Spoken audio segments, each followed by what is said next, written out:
اشارہ دیتے ہیں کہ ادب اور اطاعت میں فرق کیا ہے، تو فرماتے ہیں کہ اطاعت کرنے سے بندہ جنت میں چلا جاتا ہے، کیونکہ اس کی اطاعت کریں گے، اس کے احکام مانیں گے، تو بندہ جب اس کی اللہ تعالیٰ کی بتائے ہوئے رستے پہ چلے گا، اس کے حبیب کی اطاعت کرے گا، تو اس کا انعام ہوگا جنت عدنان۔ جی بالکل، تو یہ وہ جنت میں جائے گا اطاعت کرنے سے۔ لیکن بزرگ فرماتے ہیں ادب کیا ہے؟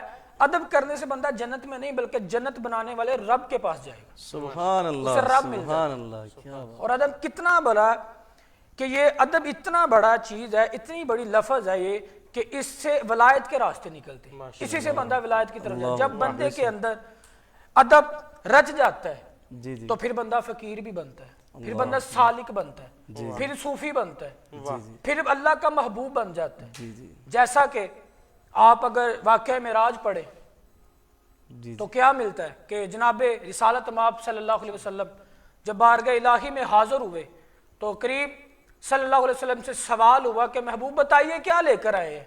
تو عرض کیا کیا، یا اللہ آج میں وہ چیز لے کر آیا ہوں جو تمہارے پاس بھی نہیں ہے۔ اللہ، حالانکہ ایسا ہو سکتا ہے کہ جس نے کل کائنات کو تخلیق فرمایا ہے، جی جی جس نے تمام انبیاء کو تخلیق فرمایا ہے، انبیاء کو معجزات دی ہے، رسالت دی، جی جی اسی کے پاس وہ چیز نہ ہو، ایسا بالکل بھی نہیں ہو سکتا۔ لیکن تعجب کی بات ہے کہ جناب رسالت جانے جانا صلی اللہ علیہ وسلم نے عرض کیا کہ آج میں آپ کی بارگاہ میں وہ چیز لے کر آیا ہوں جو آپ کے پاس بھی نہیں ہے۔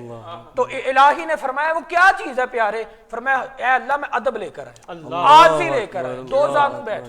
کیا بات! سبحان اللہ، کیا کہنے! یہ ادب بہت بڑی چیز ہے کہ جب بندے کے اندر آ جاتا ہے تو پھر بندہ الہی تک پہنچ جاتا ہے۔ سبحان اللہ، سبحان اللہ۔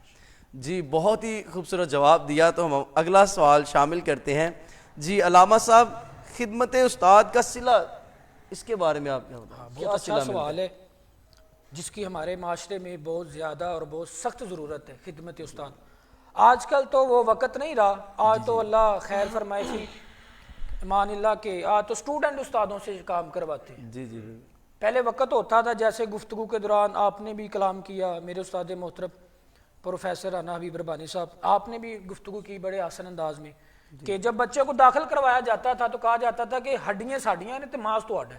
جی بالکل، اور جب سے یہ کنسیپٹ آ گیا ہے کہ بچے نو کہنا کچھ نہیں، پیار دے نال سمجھانا ہے، تو پھر وہ نتیجہ جو ہمارے ہاں اثر چھوڑا ہے معاشرے میں وہ یہ ہے کہ اگر استاد کئی جگہ پہ دیکھے کہ بچے کی تربیت ہونے والی ہے سخت لہجے میں، جب وہ سخت لہجہ بناتا ہے تو اس کا نتیجہ ہمیں غلط یہ ملتا ہے کہ بچے پھر اٹھ کے بدتمیزی کرتے ہیں، جی بالکل، اور پھر کہا جاتا ہے آپ ابھی باہر آئیے، ٹائم ختم ہوتا ہے کلاس کا تو پھر ہم آپ کو دیکھتے ہیں۔ جی بالکل ایسے ہی ہوتا ہے۔ پھر کئی ہمیں واقعے بھی ملتے ہیں کئی مواقعات پر کہ استادوں کے ساتھ بڑی اچھی خاصی بدتمیزی بھی کی گئی ہے۔ اس کا صلہ جو ہم نے سنا ہے کہ محدث اعظم پاکستان مولانا سردار احمد رحمت اللہ تعالی علیہ، آپ کے پاس ایک اماں اپنا نا بچہ لے کر آگی پڑھانے کے لیے، جی جی تو آن کے کہا کہ حضرت یتیم ہے، میں بیوہ ہوں، تو میرے بچے کو نا دین کی تعلیم سکھا دیجیے۔ اللہ، تو حضرت نے بچے کو رکھ لیا، تو ہوتا ہے نا چند دنوں بعد یا چند ماہ بعد یا ہفتوں بعد والدین پوچھنے آتے ہیں کہ بتائیے ہمارے بچے نے حاصل کیا ہے، جی بالکل، تو وہ ماں بھی آئی پوچھنے کہ حضرت میرا بچے نے کیا دین حاصل کیا، دین مصطفیٰ۔ تو آپ نے فرمایا ماں اپنے بیٹے کو لے جاؤ، یہ تو کند ذہن ہے، یہ نہیں پڑھتا۔ تو ماں رونے لگ پڑی، تو عرض کرتی ہے حضور یتیم ہے، بیوہ ہوں، تو آپ نہیں پڑھتا تو کوئی مسئلہ نہیں ہے، آپ اسے اپنے جانور کا چارہ ڈالنے کے لیے رکھ لیجیے، اللہ اکبر، واہ، لیکن اپنے سے دور نہ کیجیے، رکھ لیجیے حضور۔ تو آپ نے فرمایا اماں بڑے اور بھی خادم ہیں ڈالتے ہیں بچے، تو کہ حضور آپ رکھ لیجیے نا، جہاں اتنے ہی رکھا ہے ایک اور رکھ لیجیے۔ تو آپ نے اسے رکھ لیا، تو آپ فرماتے وقت گزرتا رہا، رات کو حضرت مولانا سردار احمد رحمت اللہ تعالی جب آرام کرتے تو آپ کی ٹانگیں بھی دباتا، ٹھیک ہے، وہ کہتے ہیں نا الامر فوق الادب کہ حکم ادب پر فوقیت رکھتا ہے، لیکن جو ادب حاصل کر کے ملتا ہے نا وہ سیکھ کے بھی نہیں ملتا، جی بالکل، جو ادب سے ملتا ہے، ٹھیک ہے۔ تو آپ کہتا میں قدم بھی دباتا تھا، تو پھر جب دستار بندی ہوتی ہے، جیسے اب سب سے بڑی الحمدللہ بندہ نے چیز کے پاس کچھ بھی نہیں ہے، لیکن جو سب سے بڑی نسبت ہے وہ امام اعظم کی نسبت ہے، جی اتنا بڑا امام کہ جس کے بارے میں داتا صاحب فرماتے ہیں کہ ابھی میں اسی سوچ میں تھا کہ میں نے کس کا مقلد ہونا ہے، تو آپ فرماتے ہیں کہ میں ٹیک لگا کے سویا تو آنکھ لگی تو کیا دیکھتا ہوں کہ حرم کعبہ میں ایک ذات اقدس آپ صلی اللہ علیہ وسلم نے ایک نورانی چہرے والے بزرگ کو اس قدر اٹھایا ہوا جیسے ماں بچے سے پیار کرتی. اللہ اکبر. تو فرمایا مجھے رشک آئے یار یہ اتنا عظیم شخص ہے کون جس کے ساتھ نبیوں کا سردار بچوں جیسا سلوک فرما رہا ہے. تو فرمایا ابھی میرے دل میں یہ خیال تھا کہ یہ ہستی کون ہے جس کے ساتھ اتنا پیار ہو رہا ہے. تو فرمایا وہ غیب جاننے والے نبی نے میرے دل کی بات کو جان لیا اللہ اکبر. اور فرمایا اے علی اجویری یہ تیرا اور تیری امت کا امام اعظم ابو حنیفہ ہے. سبحان اللہ. یہ وہ بڑی نسبت ہے میری. تو جب بچے 8 سال پڑھتے ہیں تو جب دستار بندی کا وقت آتا ہے تو بڑے بڑے مشائخ کو بلایا جاتا ہے, علماء کرام کو بلایا جاتا ہے تاکہ اعزاز ہو. تو جب اس بچے کی باری آئی تو ساری زندگی تو چارہ ڈالا تھا حضرت صاحب کی بینچوں کو, خدمت کی تھی, وہ کیا کپڑے یا بن سمر کے آتا, سب تو بڑے اچھے جبے کبے پہن کے آتے ہیں. تو فرماتا ہے کہ یار میں پیچھے ہو کے بیٹھ گیا, جو پڑھے ایسی کوئی نہیں تو ساری دستار قائد ہی, بالکل پیچھے ہو کے بیٹھ گیا.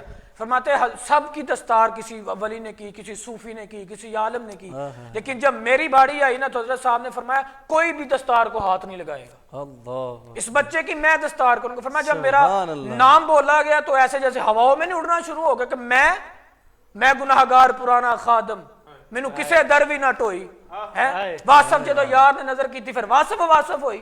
اللہ اکبر. آپ فرماتے میں گیا اور حضرت صاحب 7 دستار کے بال دیے جاتے تھے, 7 روتے جاتے تھے اور ماتھا چون کے فرمانے لگے یار ہن ساڈی تیرے نال دل لگی لاگی سانو چھڈ کے تے نہیں جائے گا, ہن کدے جائے گا تے نہیں.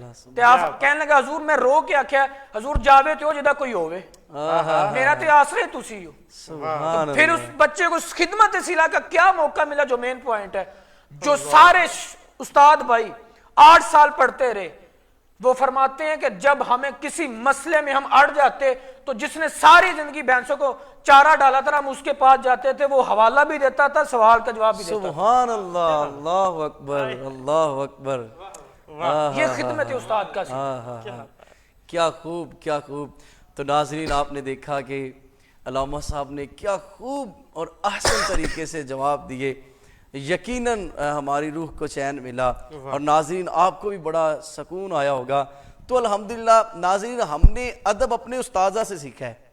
حقیقت بات ہے جو میں نے ادب سیکھا ہے نا وہ اپنے استاد سر علی رضا الاشرفی القادری صاحب سے سنا ہے.